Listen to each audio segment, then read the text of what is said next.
Monsieur le maire de la ville de Dakar, M. Barthélémy Diaz, Monsieur le maire de Bordeaux, président du Forum mondial de l'économie sociale, Madame la ministre de la microfinance et de l'économie sociale et solidaire, Mesdames et Messieurs les maires, membres du Forum mondial de l'économie sociale, Mesdames, Messieurs les présidents et directeurs des réseaux mondiaux de l'économie sociale et solidaire, Excellences, Mesdames, Messieurs les membres du corps diplomatique, Mesdames et Messieurs les élus territoriaux, distingués invités, chers participants, au nom du Sénégal, je voudrais saluer nos hôtes et les remercier d'avoir bien voulu répondre à notre invitation en prenant part à cette 6e édition du Forum mondial de l'économie sociale et solidaire, qui, il faut le rappeler, se tient pour la première fois en terre africaine. Cher Lombassi, je voudrais vous saluer et vous distinguer en tant que représentant des gouvernements et cités et gouvernements unis d'Afrique. Je voudrais dire à toutes et à tous, vous souhaitez, j'allais dire, à toutes et à tous la bienvenue et surtout un agréable séjour parmi nous. Mesdames et messieurs, je me réjouis à plus d'un titre de présider ce matin cette cérémonie. D'abord, en tant qu'ancien maire, je mesure le rôle crucial de l'économie sociale et solidaire comme instrument de lutte contre la pauvreté et la marginalisation sociale. Ensuite, de par cette expérience à la base, je crois à la collaboration entre l'État et ses démembrements. Villes, communes, collectivités territoriales et autres gouvernements locaux pour le renforcement des capacités productives des couches sociales vulnérables, en particulier les jeunes et les femmes. Enfin, je suis convaincu de l'utilité de la coopération décentralisée comme moyen d'échange d'expériences sur les meilleures pratiques et comme mécanisme de solidarité au-delà des frontières nationales.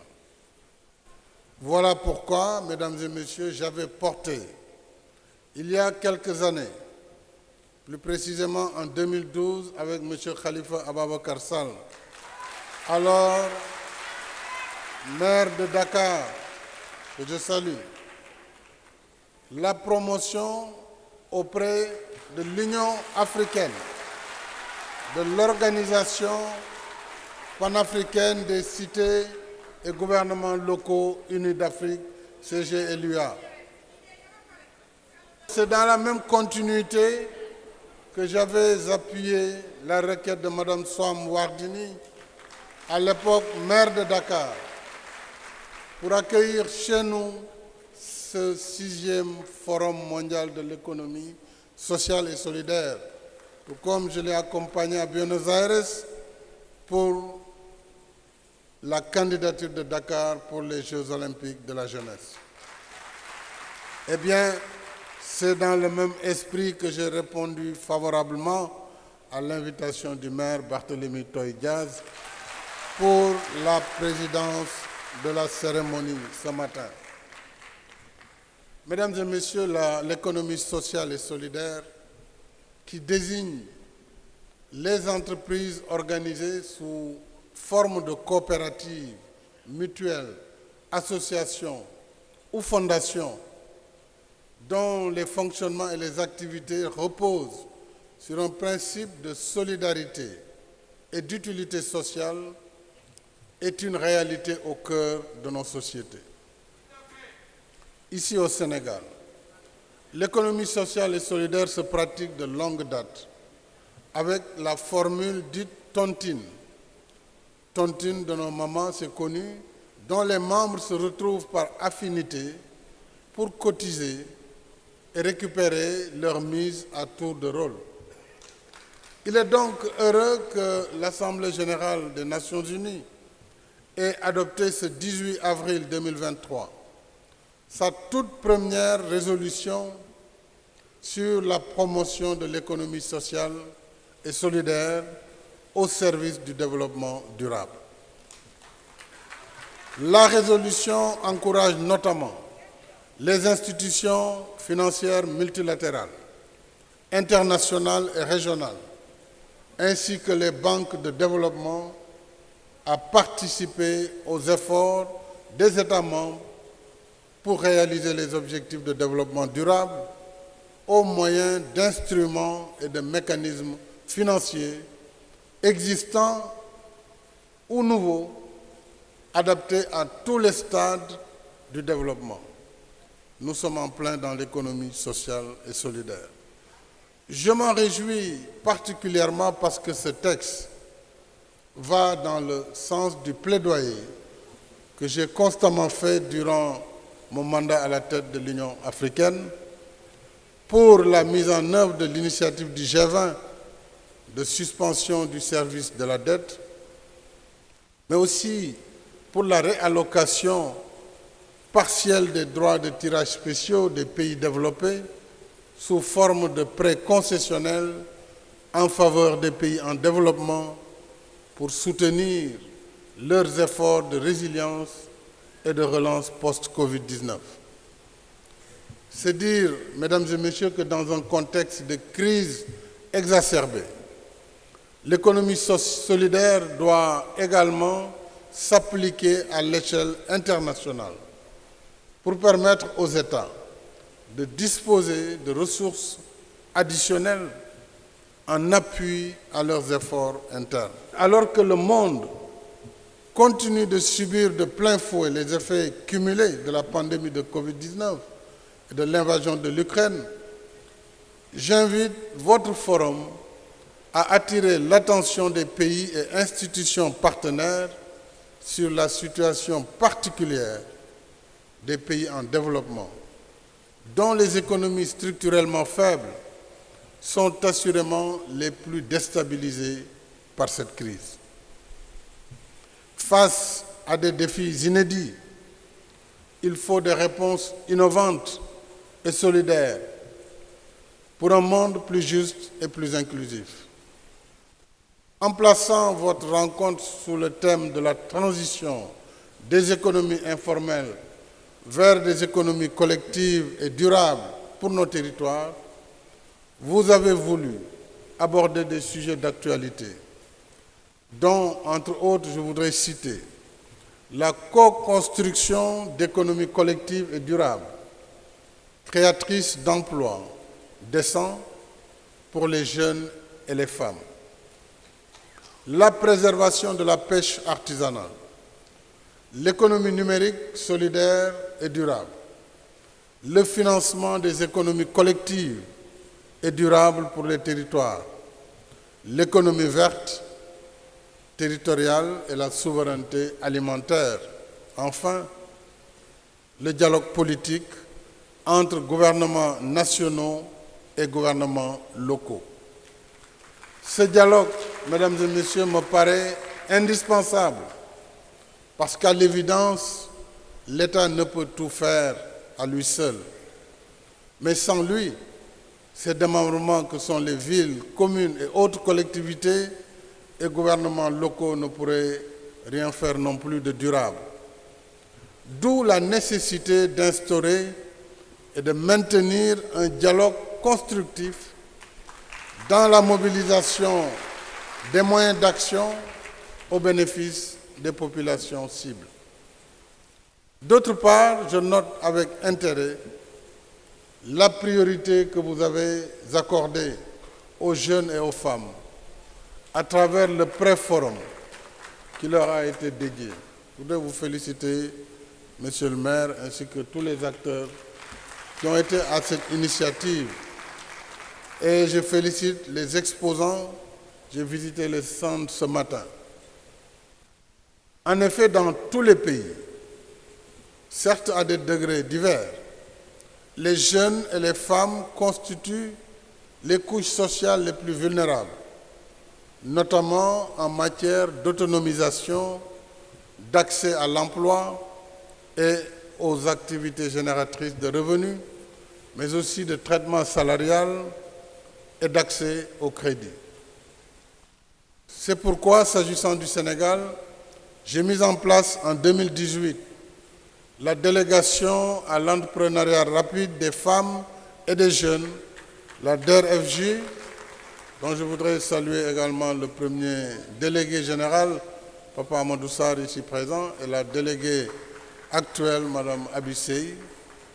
Cette DER/FJ a été conçue pour aider à l'insertion économique des femmes et des jeunes par l'octroi de prêts, y compris de nanocrédits, à des conditions douces et naturellement sans garantie, mais également cette instance permet l'encadrement et le conseil pour les cibles. La DER/FJ s'inscrit dans notre vision de développement solidaire, fondée sur la justice sociale et l'équité territoriale, dont les autres instruments sont entre autres le 3FPT, qui est le Fonds de financement de la formation professionnelle et technique, mais c'est également le programme d'urgence de développement communautaire, le PUDC, Promoville, le programme d'urgence de modernisation des axes et territoires frontaliers, le PUMA, les bourses de sécurité familiale pour les ménages les plus vulnérables, la couverture maladie universelle et la carte d'égalité des chances, entre autres programmes. Mesdames et messieurs, en parcourant les sous-thèmes de votre forum, je me rends également compte que le développement durable, à travers la promotion de l'économie verte, est au cœur de votre agenda. Cela a du sens, puisque le réchauffement climatique constitue désormais une menace existentielle pour la planète Terre, notre habitat commun.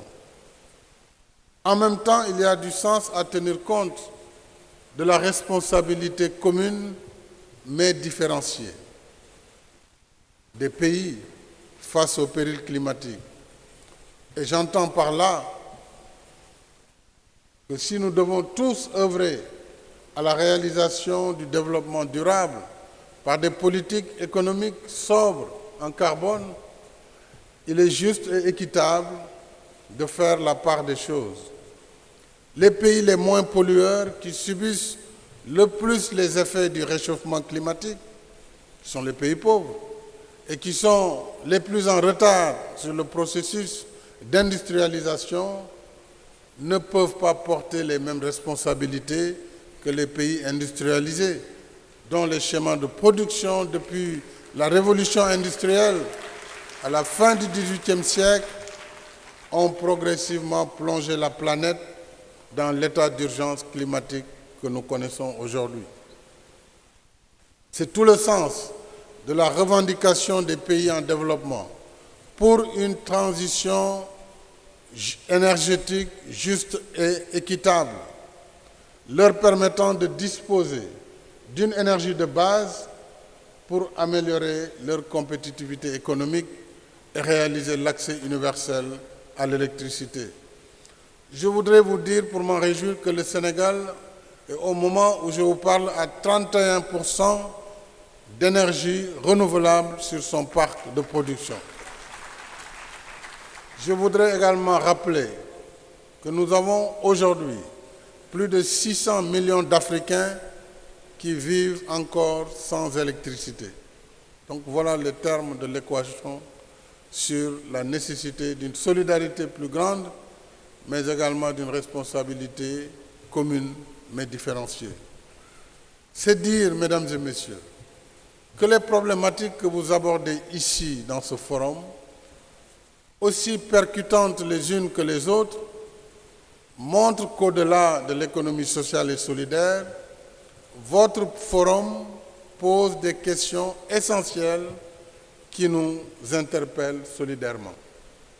Tous ensemble, pays du Nord et du Sud, autorités étatiques, autorités territoriales, secteur privé, leaders d'opinion, citoyens, nous devons rester mobilisés pour contribuer à la recherche de solutions concertées et efficaces.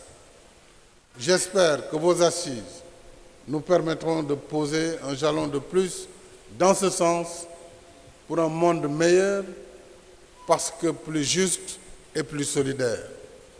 Je félicite Madame le ministre de la Microfinance et de l'économie sociale et solidaire, Madame Victorine Ndeye, et l'ensemble de ses équipes pour les efforts consacrés à la préparation du forum. Je tiens tout spécialement à remercier et à féliciter le maire de Dakar, Barthélémy Toye Diaye.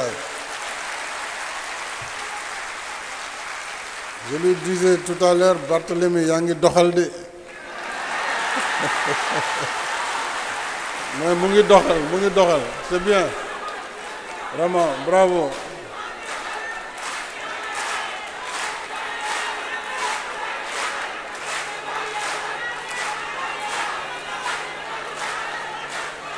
Et comme disait l'autre, je dirais à ton papa, Jean-Paul, qui lui est avec moi, que ton fils a bien travaillé. Merci donc au réseau des acteurs et collectivités territoriales de l'économie sociale et solidaire pour la contribution à l'organisation de cette belle rencontre. Je déclare ouverte la 6e édition du Forum mondial de l'économie sociale et je vous souhaite plein succès.